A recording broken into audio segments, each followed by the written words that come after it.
Indian Prime Minister Narendra Modi has intimated his Malaysian counterpart that he's not going to attend the ASEAN summit, which is going to be conducted in Kuala Lumpur from 26th to 28th October.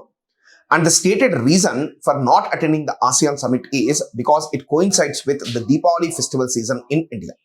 But as we know very well that the Deepavali festival season was 20 and 21, and a summit which is being conducted on 26th and 27th is not being attended by the Prime Minister by saying that it is the Deepavali festival season seems to be implausible.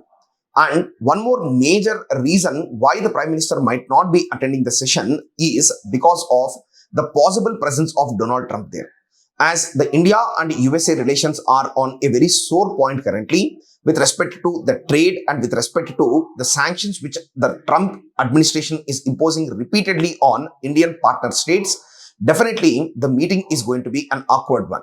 That is the reason why Narendra Modi, he preferred to attend the session virtually. But the Ministry of External Affairs, 𝐾𝐨𝐰𝐧𝐥𝐨𝐚𝐝, is going to attend the ASEAN session, and along with the ASEAN session, he is also going to attend the East Asia Summit, which is going to be conducted along with it. And definitely, India is a strategic partner to ASEAN, and the virtual attendance by the Indian Prime Minister is a sign of continuity. But because of multiple domestic reasons, maybe like the Bihar elections, and the presence of Donald Trump made the Indian Prime Minister to, in fact, virtually attend the session. Did Dr. Sivaranjani Santosh and her 8-year-long legal battle against ORSL and its associated brands end up as a failure? In fact, Dr. Sivaranjani Santosh had conducted a long battle against ORSL primarily because it takes out the name of ORS, which is a WHO prescribed oral rehydration salts. And these salts are used in order to treat diarrhea, vomiting, and in extreme cases, exhaustion is also treated by ORS powder. But taking advantage of this name ORS, multiple private companies, particularly Johnson & Johnson, has produced so many ORSL salts and products which are filled with sugar and minimal of electrolytes, and they are duping the public into thinking that this is the WHO prescribed ORS. In fact, consuming these ORSL liquids with high sugar content, in fact, rather than treating dehydration and vomiting, it causes more dehydration, primarily because when you ingest sugars into your intestine, it will absorb more water from the bloodstream and causes more dehydration.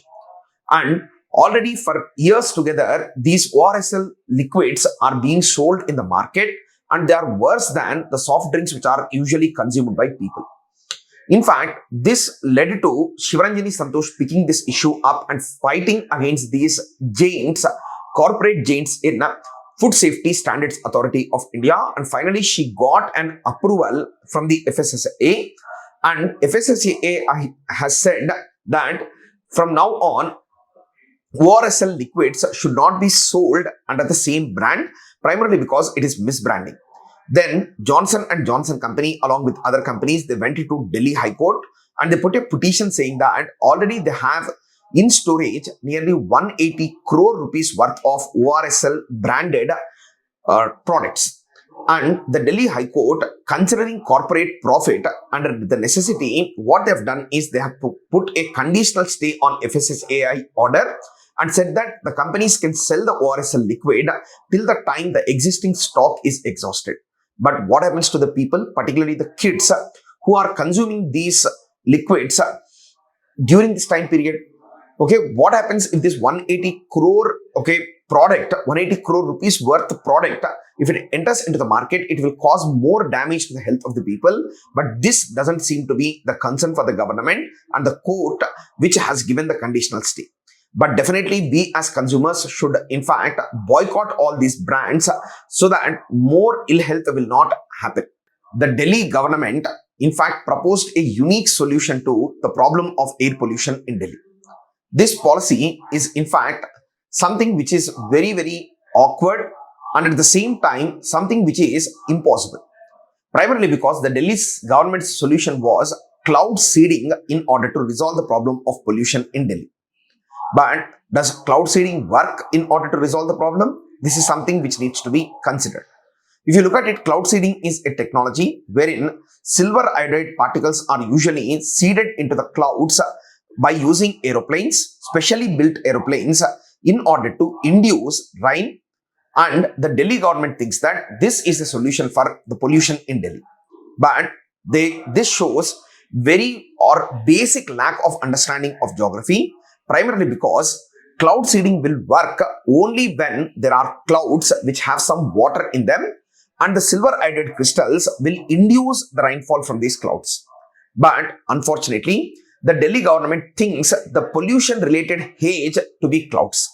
But these clouds don't have any water, primarily because the most pollution happens and haze occurs during the post-monsoon season, and there will not be any rain droplets in the cloud.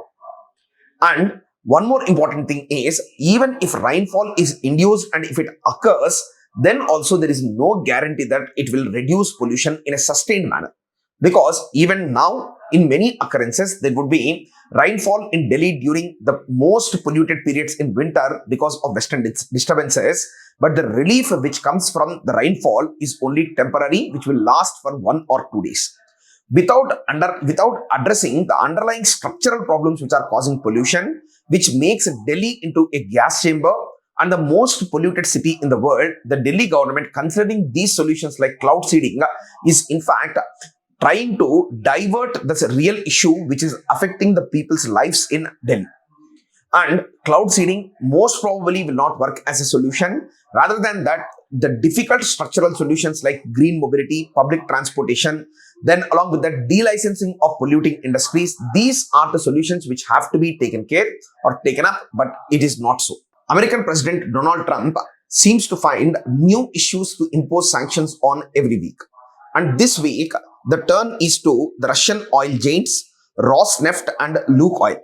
These are the two major Russian oil producing companies which account for nearly 5% of the global oil produced.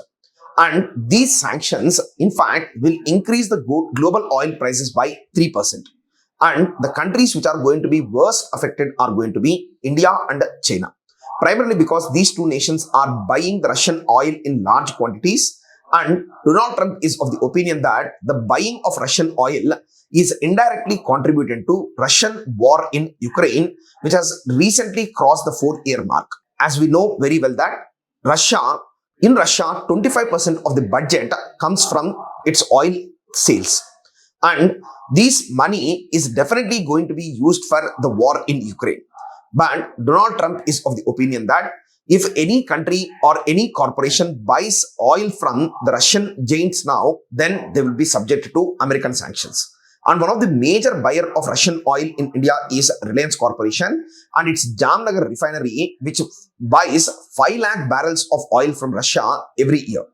Now, in order to break this sanctions or in order to escape from these sanctions, Indian government, according to Trump, is considering cutting down the oil, and he made a statement that Indians are going to make zero oil imports from Russia by the end of this year. Okay, we are not as of it clear because there is no official communication from the Indian government. And one more major oil company of India, that is Nayara shares, if you observe, majority of the shares of Nayara are also owned by the Russian oil giants. So definitely Nayara as a corporation is also going to face the sanctions. So we have to wait and see how the Indian corporates, Indian public sector enterprises are going to adjust to the new sanctions that are going to be imposed.